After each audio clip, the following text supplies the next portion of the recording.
Պարոն նախագահ, ԱՄՆ պետքարտուղարի այցը Հայաստան, դուք անվանել եք Հայաստանի ընտրություններին միջամտելու փորձ։ Ինչու եք այդպես կարծում եւ ձեր կարծիքով օտարերկրյա պետությունների աջակցությունը ցանկացած տեխնացուի օգտին կարող է ազդել ընտրողների կողմնորոշման վրա։ Նայեք, ես ոչ թե որակել եմ այդպես, ինձ հարցրել են, կարող է սա դիտվել որպես միջամտություն, ես ասել եմ այո։ Իմ որակելու նախաձեռնությունը իմը չէր, բայց իհարկե նման իրավիճակներում մի քանի օր մնացած միջև ընտրությունները, ցենց հրատապ այց չհայտարարված ոչ հայտնի հանրությանը օրակարգով եւ ցենց նպատակով իհարկե այդպիսի մտահոգությունների տեղիք տալիս։ Սա կա։ Հատկապես մենք տեսնում ենք, որ վերջերս քարոզարշավի մաս է դարձրել նաև եվրոպական որոշ երկրներից պատվիրակությունների այցը։ Երբ նայում ես թե վերջապես ինչ բովանդակային փաստաթղթեր են ստորագրում, առանձնապես բան չկա, բայց այցը որոշակի քարոզչական բնույթ անկասկած կրում է։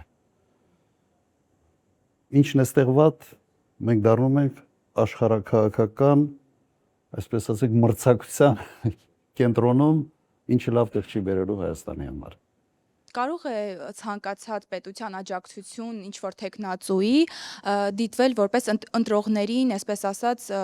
կողմնորոշման վրա ազդել։ Օրինակ, մենք տեսնում ենք, թե ինչպես են իշխանականներն ասում, որ Ռուսաստանը ընդդիմադիրներին է աջակցում։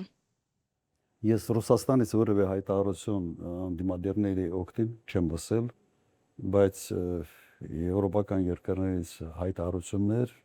իհարկե կան։ Եվ ոչ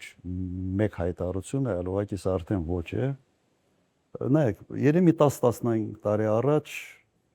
դա կհամարվեր վատ դրսևորում, այսպես ասենք, բայց հիմա ամեն ինչ խառնվել է եւ տվյալ դեպքում պետք է հանգիստ նայել այս ամենին։ Ինքը լավ չի, ինքը փորձ է ազդել ընտրությունների վրա եւ այսօր այն կողմը, որը փորձում է ընտրությունների վրա ազդել,